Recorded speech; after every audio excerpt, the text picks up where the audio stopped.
desejado em teu coração ao Senhor, que o Senhor derrame sobre você o Espírito Santo. Vai desejando isso dentro do teu coração, jovem. Derrama, Senhor, sobre a minha mente, sobre o meu coração, sobre o meu corpo, teu Espírito Santo, Senhor.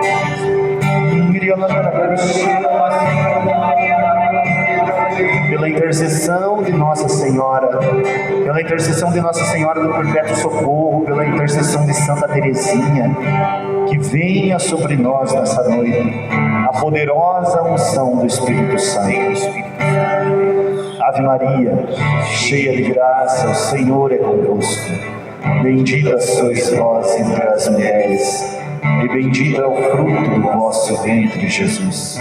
Santa Maria, Mãe de Deus, rogai por nós, pecadores, agora e na hora de nossa morte. Amém. Amém. Vamos sentar, pessoal?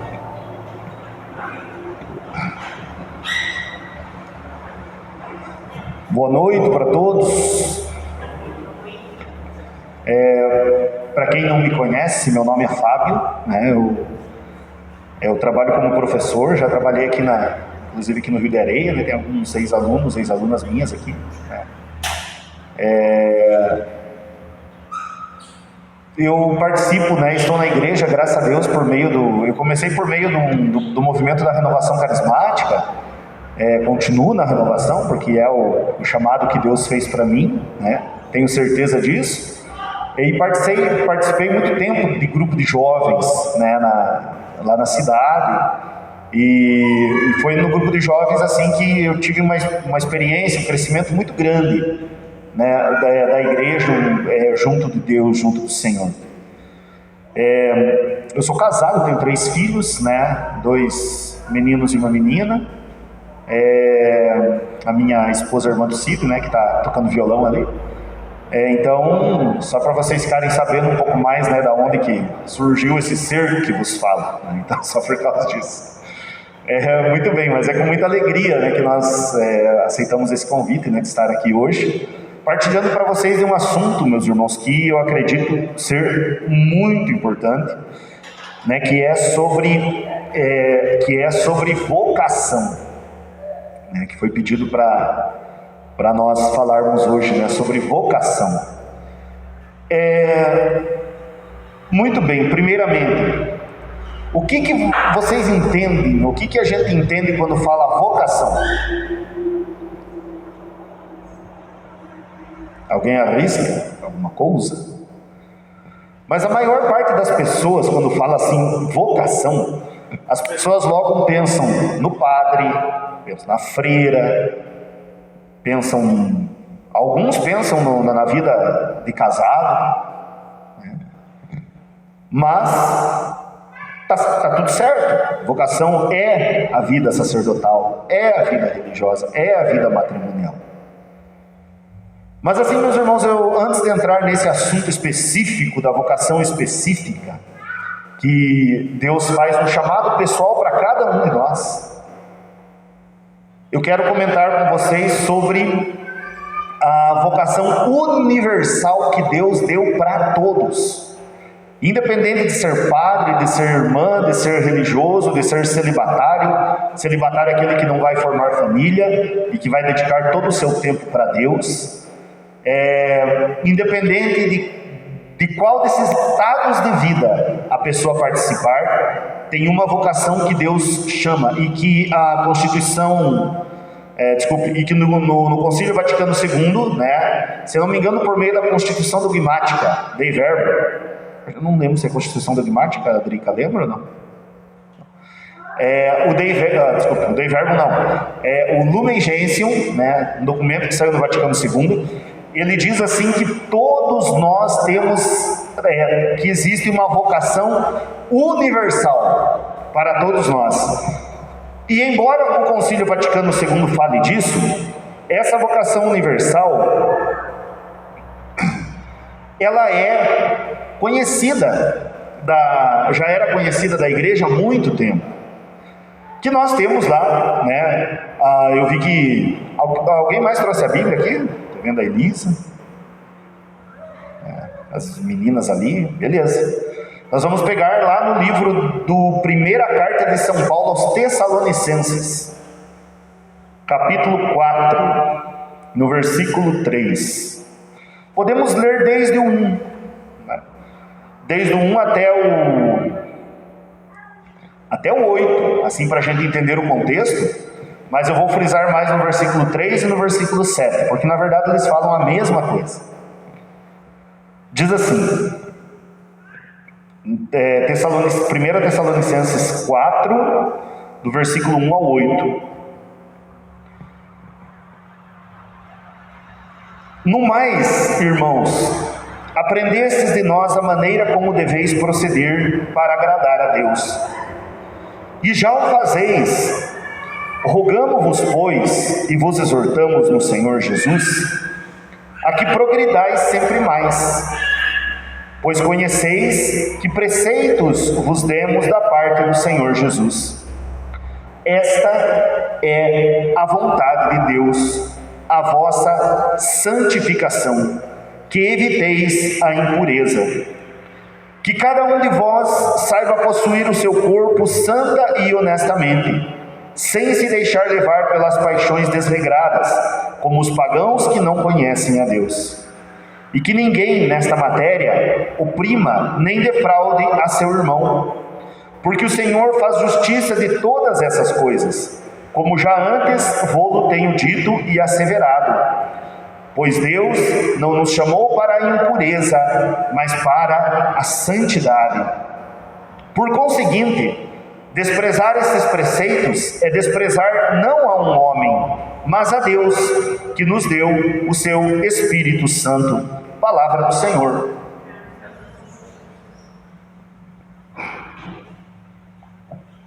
Então aqui, gente, São Paulo é o autor da carta aos Tessalonicenses. Tem uma curiosidade sobre a carta aos Tessalonicenses. A carta aos Tessalonicenses ela é o documento mais antigo que nós temos no Novo Testamento, né? Ou em outras palavras, né? Ela é o primeiro livro do Novo Testamento. O primeiro escrito do Novo Testamento foi escrito mais ou menos pelo ano 52. Nós pensamos, né, temos a falsa impressão de que os evangelhos foram escritos primeiros, e não, né? A ordem de livros do Novo Testamento não segue uma ordem cronológica, nem do Antigo, né? Ou seja, não é o mais velho primeiro e o mais novo no fim, né? A ordem de cronologia ela é misturada. Então essa é a primeira carta, né? A primeira carta assim que o livro mais antigo que foi inserido nas Escrituras. E veja que São Paulo, meus irmãos, São Paulo ele vai ser bastante claro quando ele diz até no convite que foi para vocês, né? Tinha essa citação, 1 Tessalonicenses 4:3. Esta é a vontade de Deus, a vossa santificação. A gente talvez pode soar meio estranho para a gente isso, né? Quando fala assim, ok, né? Deus está me chamando para ser santo, né? Deus está te chamando para ser santo. E é curioso isso, porque se nós pegarmos lá no livro do Levítico, no capítulo 19, versículo 2, vai dizer a mesma coisa. Sede santos, porque eu, o vosso Deus, sou santo. Jesus vai repetir isso no Evangelho, no Sermão da Montanha.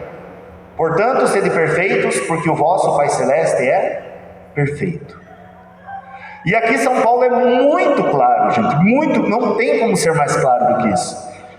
Esta é a vontade de Deus. É o que? A vossa santificação. Primeiro, assim, jovens, não pense que a vontade de Deus, nós precisamos ter uma ideia de Deus muito diferente da ideia que de vez em quando nós temos. Nós devemos ter temor a Deus. Devemos sim temer a Deus, temer o pecado, temer ficar longe de Deus. Deus é justo, Deus é justiça, mas também Deus é amor. Deus é amor. E Deus quer que nós sejamos santos, porque Deus, Ele sabe que isso é o que tem de melhor para nós. Não existe algo melhor para nós do que nós sermos santos. Eu já vou explicar um pouquinho o que é ser santo daqui a pouco, tá bom? Sim, primeiros passos, né, do que é a santidade. Mas é um vocabulário que hoje em dia nós estamos desacostumados a ouvir. Não é comum, por exemplo, as pessoas falarem: olha, você tem que lutar pela tua santidade. Mas é isso que nós, como cristãos, deveríamos fazer. É lutar pela nossa santidade, independente do estado de vida que nós temos. Se solteiros, se casados, se celibatário de não formar família, se padre, se religioso, se religiosa, independente do estado de vida.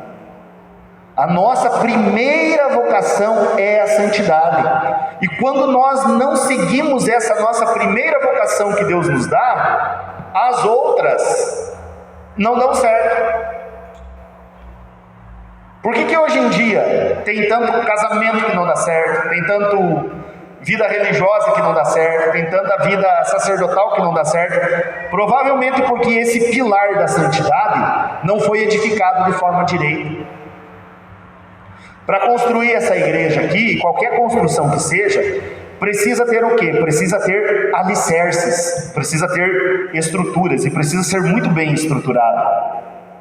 Porque se você não fizer estrutura, ainda mais aqui do lado da BR, você não faz uma estrutura direita, passa os caminhões carregados aqui do lado, né? Se não tivesse estrutura isso aqui, o que iria acontecer? Iria dar trepidação na terra, né? no solo, e isso aqui ia trincar tudo, e provavelmente iria cair. Na vida da gente, se nós não tivermos o alicerce da santidade, a nossa vocação de estado de vida, ela também não dará certo, se nós não tivermos esse alicerce. E esse chamado que Deus nos faz para a santidade, ele é um chamado universal, independe do estado de vida. Se é solteiro, se é casado, se é padre, se é freira, é tudo Deus nos chama para a santidade. E assim, irmãos, não é que Deus quer sacanear a gente. Você pensar assim: mas eu ser santo, né? Então eu vou ter que me abster de um monte de coisas. Olhe, Deus é Deus. Deus sabe o que é melhor para nós. E Deus sabe o que é pior para nós. E nós precisamos ter fé. Nós precisamos acreditar que o que Deus nos ensina, que o que a Sagrada Escritura nos ensina, a Santa Igreja nos ensina, nós devemos saber o que o Sagrado Magistério nos ensina. Nós devemos saber que isso é o que tem de melhor para nós. E nós devemos obedecer. Só que nós temos aquela péssima mania, né, de Adão e Eva, que eles viram que eles poderiam ser como deuses, conhecedores do bem e do mal.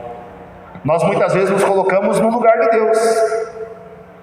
Achamos assim: isso para mim aqui não dá nada, né? Eu não vou fazer isso, porque eu acho que isso está errado, né?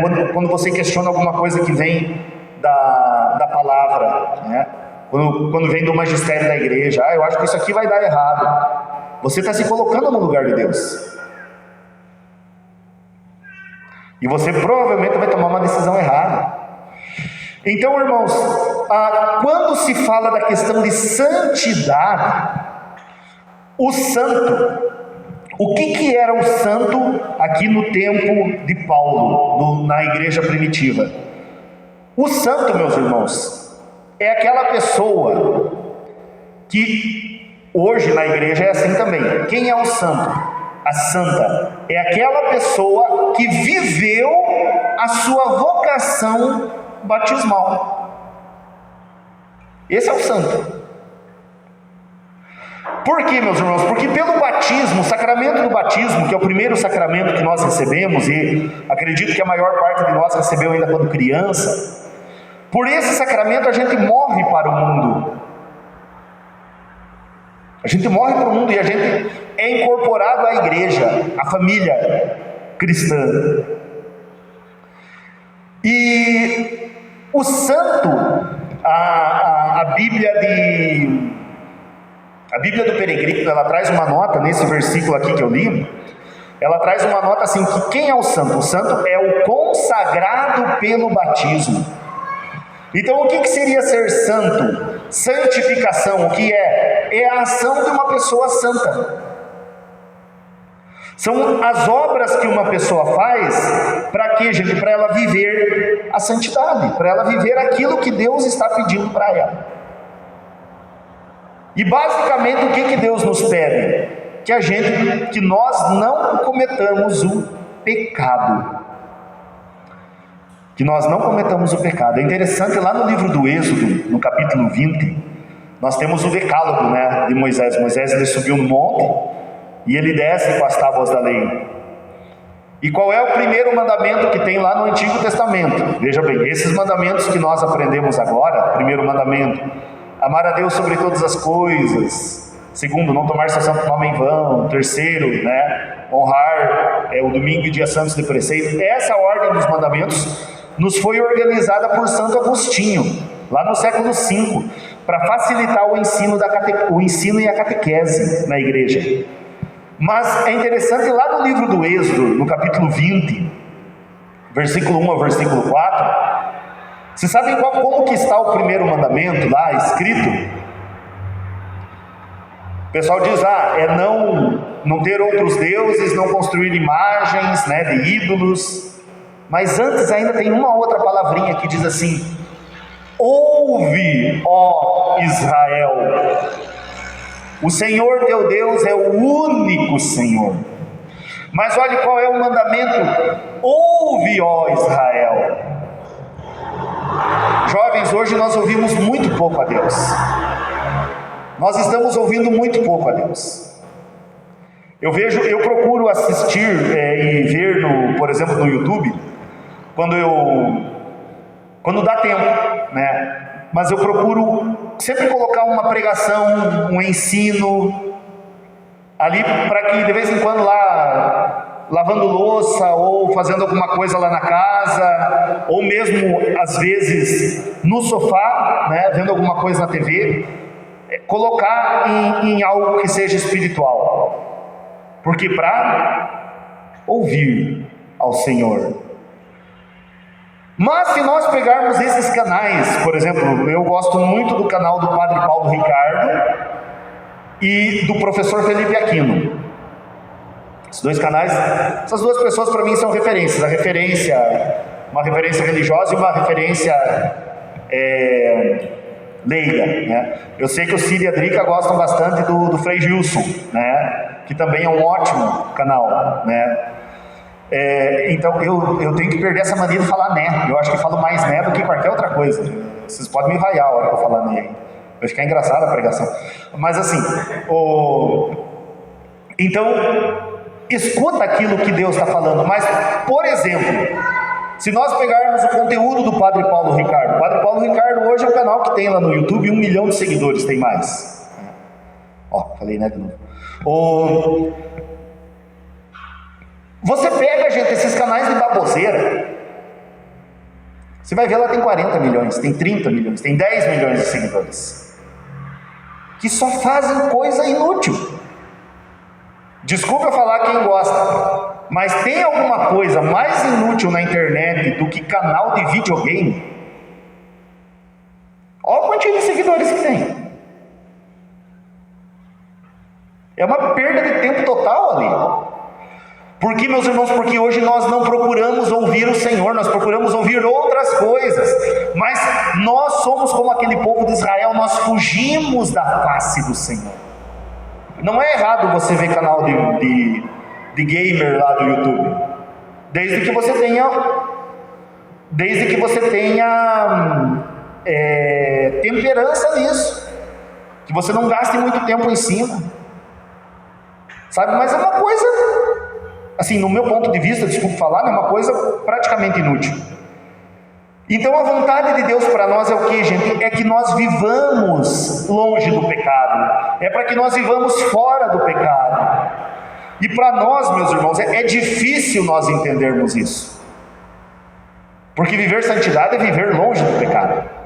É difícil nós vivermos isso. Por quê? Eu gosto de comparar, eu até dei essa comparação numa pregação que fiz quinta-feira lá na cidade. Eu gosto de comparar, por exemplo, com a questão dos vidros, né? Aqui na janela de vocês tem esses 2 vidros, vai dar para falar bem. Então nós temos uma porta ali que tem um vidro de vidro temperado, e você vê perfeitamente pela porta. Ou seja, o vidro ali é lisinho, tal, tudo isso, né? Você vê perfeitamente do outro lado. Agora, se você for enxergar por esse vidro aqui que está do lado, né? Mesmo que tenha ali, se percebe que ele é riscadinho. Se você olhar do outro lado, você não consegue ver as coisas de maneira clara como elas são. É mais ou menos assim que nós temos a nossa visão espiritual. Ela é deturpada por causa do pecado. Realmente nós não entendemos. Aí que entra a fé, que nós temos que confiar em Deus. Por isso que São Paulo vai dizer que sem fé é impossível agradar a Deus. Impossível agradar a Deus. Então, quando a gente... O pecado, gente, o que é o pecado? O pecado é uma falta de confiança em Deus. Nós não confiamos em Deus. Se diz lá na Bíblia, se diz lá na palavra de Deus, não tenha ódio, não tenha raiva do seu irmão, como Jesus diz. Não mate, não cometa adultério. Quando nós damos as costas para isso, o que nós estamos dando as costas? Nós estamos dando as costas para Jesus, nós estamos dando as costas para Deus, como quem diz assim: olha, eu não acredito em você. É uma falta de amor da nossa parte, é uma falta de fé da nossa parte. E eu, quando estava lendo, meus irmãos, o catecismo da igreja, que eu cheguei numa parte que falava sobre isso, eu não lembro bem certo o parágrafo, mas é na primeira parte do catecismo que falava sobre isso. E aquilo ali para mim, que eu gosto de fazer a leitura, é uma leitura orante. É assim que nos recomenda o Dei Verbum, que é um documento da igreja, né, que ao mesmo tempo, quando a gente estiver lendo, a gente esteja rezando. Porque na igreja isso é maravilhoso, né? Quando nós lemos a Bíblia, quando nós lemos um documento de igreja, nós estamos lendo com o autor do documento do nosso lado, se nós estivermos em oração, que é o Espírito Santo. Então, o Espírito Santo usou de pessoas santas para escrever isso.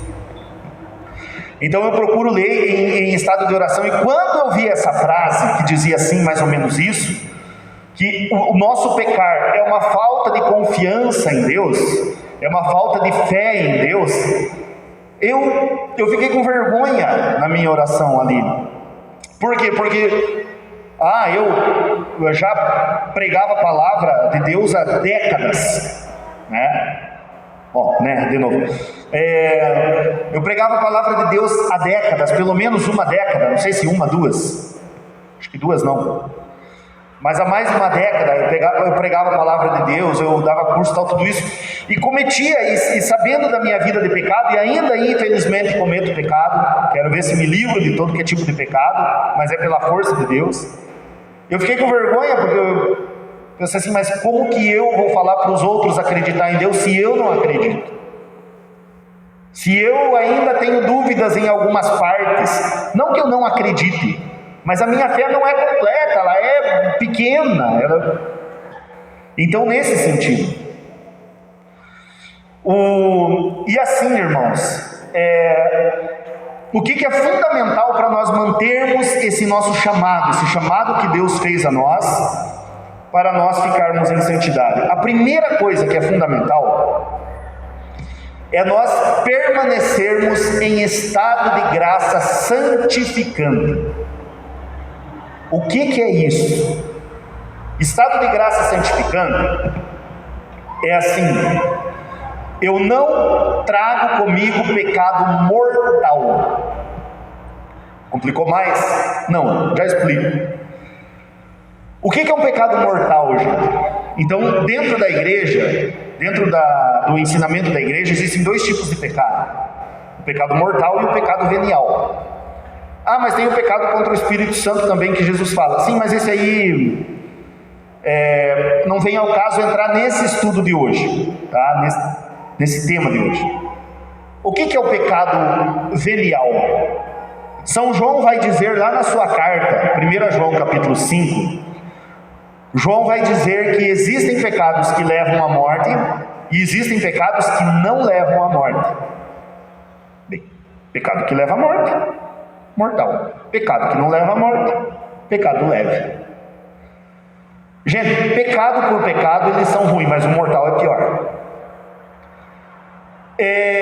Um pecado venial, ele é perdoado no ato penitencial da missa.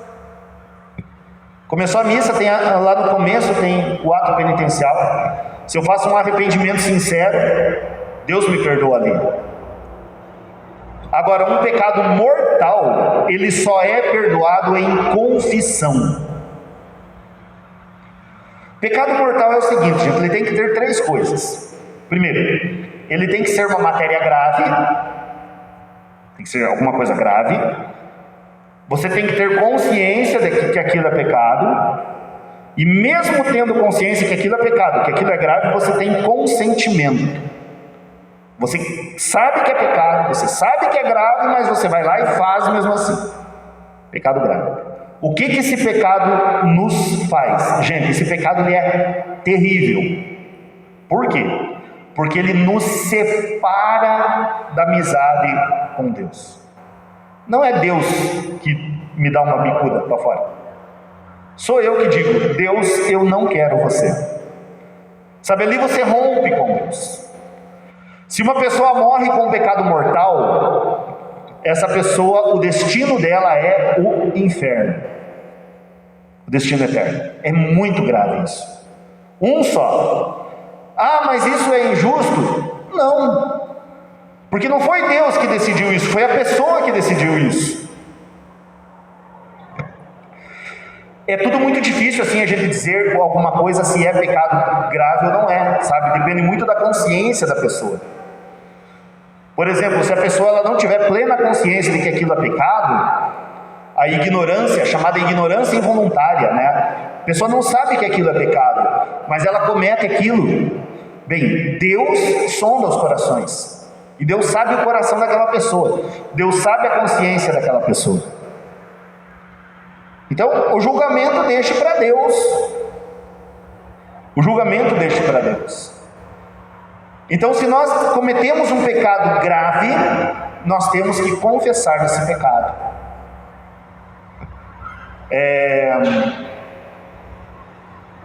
Eu vou falar uma coisa aqui para vocês, né? Eu de vez em quando até tenho medo de falar esses pecados assim, porque a partir do momento que você fica sabendo, você já tem consciência. Por exemplo, domingo é dia de missa. Amanhã vai ter missa aqui, graças a Deus, 9 horas, né? Quem mora pertinho aqui, bem pertinho, irmão, por favor, não perca a missa. Você que não vem na missa domingo, o faltar à missa domingo é um pecado grave, sabia? Por quê? Porque você não está colocando Deus no primeiro lugar da tua vida. A não ser que tenha motivo justificado. Por exemplo, você trabalha, sabe? Aí se você trabalha, você tem aquele turno teu de trabalho, você não é o patrão, você é o empregado. Não tem problema, você vai trabalhar. A hora que você puder participar da missa, você participa. Mas se você estiver em casa amanhã, no horário da missa, eu não vou na missa hoje porque eu estou com sono, vou dormir um pouco mais. Você comete 2 pecados, preguiça e o não amar a Deus sobre todas as coisas. Você precisa confessar esse pecado. Eu não vou na missa domingo porque eu vou ver futebol. Amanhã cedo tem Fórmula 1, vou ver Fórmula 1, eu vou na igreja. Pecado grave, irmão. Você está trocando Deus por um monte de esterco, desculpe. Porque qualquer coisa que a gente compare com Deus é um monte de esterco. E assim por diante, sabe? Então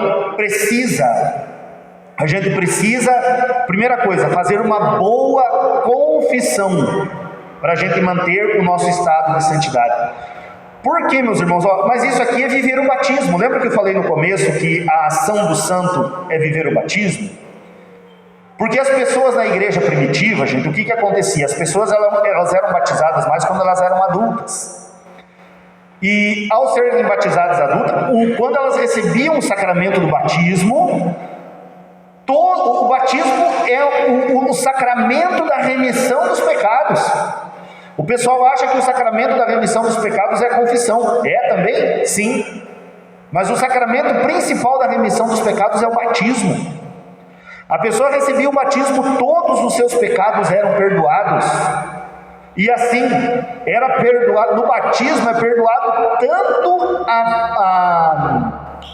a culpa eterna, quanto a culpa temporal. O que quer dizer isso? Se uma pessoa ela é batizada e ela morre pouco tempo depois, assim, sem cometer pecado, é céu direto, não tem purgatório. Porque ele perdoa as penas temporais também. Isso seria um assunto para uma outra, né, para um outro ensino.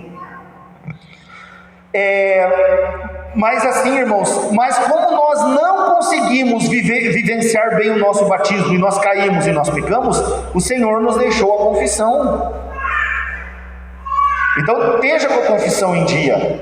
Mas eu não quero me confessar diretamente para o padre, porque o padre é uma pessoa pecadora que nem eu, quero confessar diretamente para Deus. Irmão, não seja orgulhoso.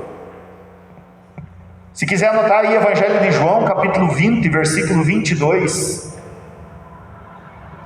No dia da sua ressurreição, olhe, presta bem atenção.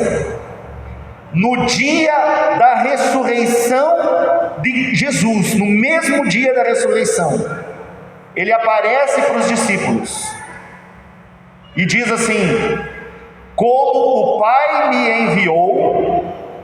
Foi o chefe que falou, não sou eu que estou falando. Depois confira lá em João 20, tá bom? O Senhor que falou, desculpa o Senhor te chamar de chefe. Mas ele disse: como o Pai me enviou, assim também eu vos envio. Primeira coisa, por que Deus enviou Jesus à terra? Para nos libertar do pecado. Foi para destruir as obras do pecado e da morte que Cristo veio ao mundo. Então Jesus diz isso: como o Pai me enviou para quê? Para remir o mundo pela minha morte, para purificar o mundo pelo meu sangue. Como o Pai me enviou, assim também eu vos envio. Para quem que Jesus estava dizendo isso? Para os apóstolos, que se tornaram os primeiros bispos da igreja, os primeiros padres da igreja. Assim também eu vos envio. E o que Jesus diz? A quem vós, apóstolos, perdoardes os pecados, eles serão perdoados.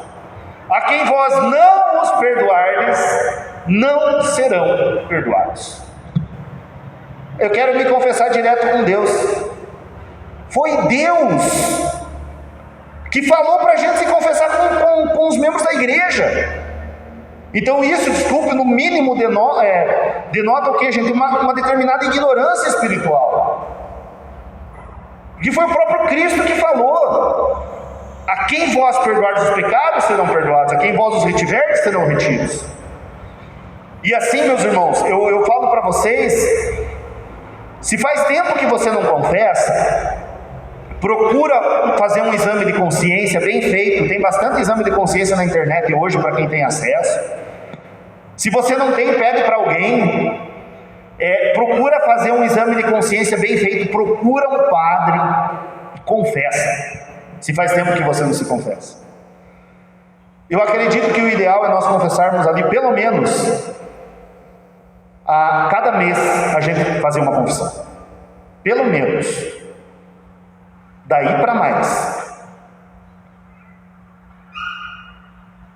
Mas eu faz 13 anos que eu não me confesso, eu só não matei, não roubei, né? Mas e os outros pecados, né? Então assim, gente, procura confessar. Mas se eu for lá na paróquia, né, na nossa paróquia latina, ali tem poucos padres, tá? Então vai na ucraniana, tem mais. Qualquer coisa tem da catedral aqui desse nosso lado da BR aqui que nós estamos, tem a catedral, que tem padre que atende também. O rito é diferente, né? O rito latino em uma, o rito bizantino em outra, mas os sacramentos é o mesmo, a igreja é a mesma. Então, e graças a Deus, gente, nós temos um privilégio em Prudentópolis de ainda termos muitos padres. Ainda temos privilégio, porque a maior parte das cidades, existem cidades no Brasil que não tem padre nenhum mais. Que o acesso aos sacramentos é muito mais difícil. Que o acesso a uma missa é difícil. Então, e temos que realmente procurar isso, procurar uma vida sacramental. E assim, meu irmão, não tenha medo de confessar tudo para o padre, de dizer tudo para o padre. Ah, mas eu tenho vergonha de falar isso. O diabo coloca essa vergonha no teu coração. Desculpa falar assim, é a mesma coisa que você ir tomar um banho. Não é a mesma coisa, porque é diferente. Mas você não vai tomar banho e você tá com um cheirinho no sovaco, e daí você não lava o sovaco por causa da vergonha de lavar o sovaco. Adianta tomar banho e esconder as partes sujas? Não adianta nada. Fala para o padre ele faz um juramento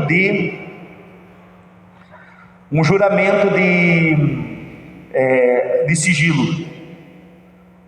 Um juramento de sigilo. Se o padre quebra esse juramento, o padre ele é expulso da igreja. De tão a sério que a igreja leva isso. Ele é excomungado, se for confirmado. Não tenha medo, meu irmão, minha irmã. Você acha que esses padres aí, o que eles já escutaram de pecado de gente que faz aí, não tem tamanho, sabe? Não se preocupe com isso. E se você cometeu um pecado grave, você tem que dizer o pecado que você cometeu. Não precisa enrolar assim no pecado, né? Dizer assim, eu cometi isso porque naquele dia eu estava ali, você quer dar uma desculpa para isso. Não, você foi lá para assumir a tua culpa. Você conta o pecado, é direto, e diz assim, cometi esse pecado, foi 2 ou 3 vezes. Cometi esse pecado, foram muitas vezes, eu não lembro quantas vezes foram, mas foram muitas. E você tem que ter um propósito após a confissão de não mais pecar. De não mais pecar. Então assim, irmãos, estar em estado de graça é estar com a confissão em dia. É você poder chegar numa eucaristia, numa missa, e você poder entrar na fila da comunhão sem que a consciência pese. Sabe? Aí, comunhão em dia, oração em dia. Gente, oração é para todo dia. Isso eu estou falando que esse é o nosso chamado é o nosso chamado à santidade. Oração em dia, leitura espiritual. Eu não tenho tempo de ler a Bíblia. Mas vê todas as novelas que passam na TV e não tem tempo de ler a Bíblia. Corta um pouquinho a novela, sabe? Administre melhor o tempo. São João Paulo II tem uma frase muito dura para isso. Nosso Santo Padre foi o antepenúltimo Papa que nós tivemos. Temos hoje Francisco. Antes de Francisco tivemos o Bento XVI. Antes do Bento XVI, o João Paulo II. João Paulo II diz assim: não é tempo que falta para você rezar. O que falta para você rezar é amor. Ou seja, porque nós não amamos a Deus. É um pecado contra o primeiro mandamento. Não é tempo, é amor. Se a gente realmente ama a Deus, a gente acha o tempo para fazer. Eu vejo o pessoal, eu estou trabalhando aqui no Tijuco, né? Vou de manhã, saio 6h25, eu estou lá esperando a van que passa perto de casa lá. Tem gente que levanta essa hora e está correndo lá está correndo na cidade, 6 e pouco. Eu admiro essas pessoas assim, que têm essa disposição. Se tivesse a mesma disposição para rezar, acordar mais cedo, então tempo a gente tem que achar para Deus. E outra coisa que é importante, meus irmãos, é ter isso, práticas espirituais, é jejum, é mortificação, e outra coisa é estar na igreja. Precisamos permanecer na igreja. Tem um grupo de jovens, venha. Está faltando gente lá para trabalhar na catequese, na liturgia. Se você puder, vá. Mas assim, saiba o seguinte: mais importante que você trabalhar na liturgia, não é porque a liturgia precisa de você, mas é porque você precisa da liturgia. É diferente. Eu não fui escalado para ler, não fui escalado para tocar, não fui escalado para cantar. Não tem problema. Você precisa de Cristo.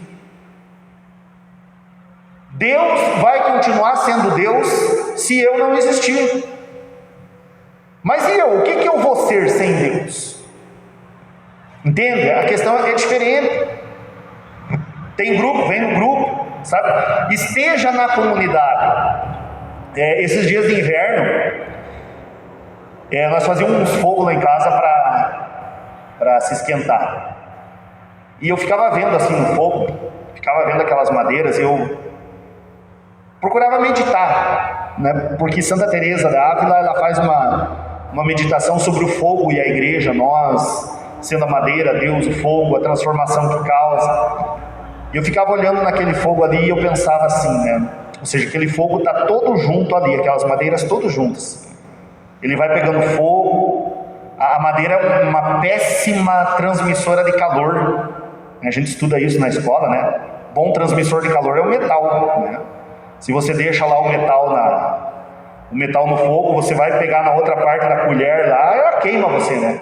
A madeira não, a madeira se estiver pegando fogo lá na outra parte, você vem ali e pega, não está nem quente aquela parte da madeira. Por isso que demora mais para queimar, porque ela é má condutora de calor. E nós somos assim, nós somos maus condutores de calor.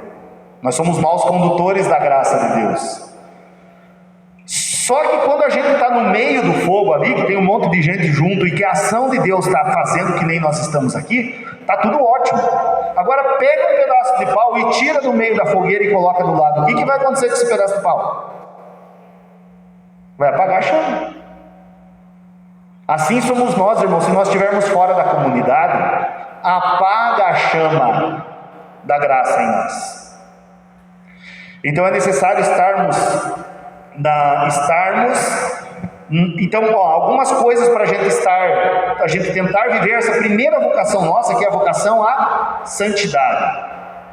Quais são as características? Primeiro, estar em estado de graça santificante, com a confissão em dia, principalmente a confissão, e com os demais sacramentos, principalmente a Eucaristia. Daí depois da confissão, a Eucaristia, porque você não pode comungar em pecado grave, porque é outro pecado, é sacrilégio. Desculpe. Jesus merece entrar numa casa limpa. Jesus não merece entrar numa casa suja. Então limpa a tua casa, limpa teu coração para receber o Senhor primeiro. Aí, confissão, comunhão, vida de oração, tudo isso, e estar inserido na comunidade. São algumas dicas que eu dou para vocês. Mas lá na igreja tem aquela mulher que não aguento ver, aquela desgraçada. A pessoa começa a falar assim, não aguento ver aquele morfético lá. Ele tudo errado, está lá na igreja e está trabalhando. Meu irmão, quem de nós é perfeito? Você que não tem pecado, atira a primeira pedra. A gente fala da outra pessoa que está lá como se aquela pessoa fosse, desculpa falar assim, fosse o satanásio dentro da igreja. E o que a gente faz? A gente julga a pessoa, mas e nós? O que nós fazemos? Nós falamos isso como se fôssemos a quarta pessoa da Santíssima Trindade. Não, eu sou o bonzão. Eu sei de tudo. Se eu fosse Deus, tudo seria diferente. Meu irmão, isso é orgulho. Aceita o erro da pessoa, tenta falar para ela por bem, sabe? Tenta corrigir. Se você vê que está errado, tenta corrigir na caridade. Na caridade. E aqui o seguinte, meus irmãos, então vamos seguir para frente. O que nós temos, irmãos? Aí eu quero ser agora mais breve. Na verdade, eu tomei muito tempo nisso, talvez não deveria ter tomado. Algumas coisas aqui do que eu preparei eu vou deixar de lado, não estou falando para... Mas é que eu preparei bastante coisa aqui. Assim, gente, então nós temos as vocações específicas de estado de vida, que é a vocação mais comum que nós temos, é a vocação ao matrimônio. A vocação de ser leigo, solteiro ou casado, né? E aí nós temos as vocações religiosas. Para as mulheres uma vida religiosa, para os homens tem a vida religiosa também, mas também tem o sacerdócio, que é diferente um pouquinho, bem diferente, por sinal. Aonde que nós vemos na Bíblia que tem esse tipo de vocação? Lá na passagem que Jesus tem do jovem rico. Está lá em Marcos, capítulo 10, do versículo 17 ao versículo 21. Marcos 10, 17 a 21. Então teve aquele jovem que chegou para Jesus e falou assim para Jesus: bom mestre, o que devo fazer para ser salvo? E Jesus responde para ele: por que você me chama de bom? Só Deus é bom. E Jesus diz: cumpre os mandamentos. Honra teu pai e tua mãe, ama a Deus sobre todas as coisas, não levante falso testemunho, não cometas adultério. E o jovem diz assim: Senhor, eu tenho feito tudo isso desde a minha juventude. E diz assim que Jesus olhou para ele e amou ele. E falou para ele: uma coisa te falta. Se queres ser perfeito, vai, vende tudo que tens e dá aos pobres, depois vem e segue-me. Muito bem. Aqui nós temos